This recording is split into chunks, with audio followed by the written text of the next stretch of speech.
जय श्री राधा कृष्ण। हरिवल्लभ भक्तों में अब आते हैं अक्रूर जी।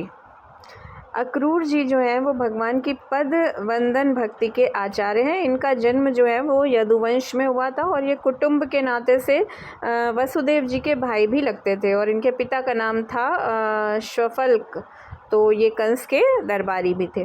जब अनेक उपाय करके भी कंस भगवान को नहीं मरवा सका तब उसने एक चाल चली। उसने एक धनुष यज्ञ रचा और उसमें मल्ल युद्ध के द्वारा भगवान श्री कृष्ण को मरवा डालने के लिए गोकुल से गोप ग्वालों के सहित श्री कृष्ण बलराम को बुलवाया, मतलब चाल के तहत बुलवाया और उन्हें आदरपूर्वक लाने के लिए अक्रूर जी को भेजा गया। कंस की आज्ञा पाकर अक्रूर जी की प्रसन्नता का ठिकाना नहीं रहा कि वे भगवान के दर्शन के लिए बढ़े, क्योंकि उत्कंठित थे और किसी न किसी प्रकार से वो भगवान के दर्शन करना चाहते थे।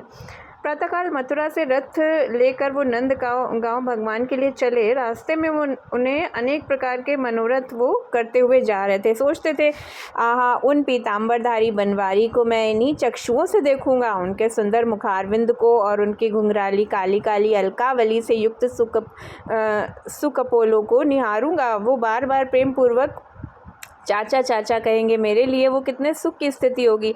इस प्रकार भांति भांति की कल्पनाएं करते हुए वे वृंदावन के समीप पहुंचे। वहां उन्होंने वज्र, अंकुश, यव, ध्वजा आदि चिन्हों से विभूषित श्याम सुंदर के चरण चिन्हों को देखा।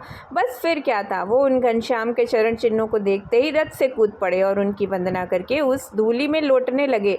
जैसे तैसे ब्रज पहुंचे। सर्वप्रथम बलदेव जी के साथ श्याम सुंदर ही उन्हें मिले। तो उन्होंने जैसे ही देखा छाती से लगाया और घर ले गए। दोनों कुशल पूछी, आतिथ्य किया और सब समाचार जाने। दूसरे दिन रथ पर चढ़कर अक्रूर जी के साथ श्याम सुंदर और बलराम मथुरा चले। गोपियों ने उनका रथ घेर लिया।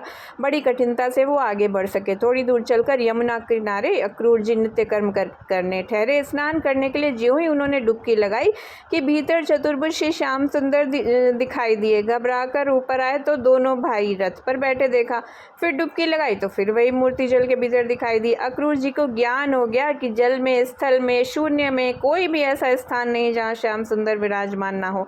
भगवान उन्हें देखकर हंस पड़े। वो भी प्रणाम करके रथ पर बैठ गए और मथुरा पहुंचकर भगवान रथ से उतर पड़े और बोले, हम अकेले ही पैदल जाएंगे। अक्रूर जी ने बहुत प्रार्थना की कि आप रथ पर पहले मेरे घर पर पधारें, तब कहीं अन्यत्र जाएं। भगवान ने कहा, आपके घर तो तभी जाऊंगा जब कंस का अंत हो जाएगा। कंस को मारकर भगवान अक्रूर जी के घर गए। अब अक्रूर जी के आनंद का क्या ठिकाना। जिनके दर्शन के लिए योगींद्र मुनींद्र हजारों लाखों वर्ष तपस्या करते हैं, वो स्वयं ही घर पर पधार गए। तो अक्रूर जी भगवान के परम भक्त में आते हैं, हरिवल्लभ भक्तों में। जय श्री राधा कृष्ण।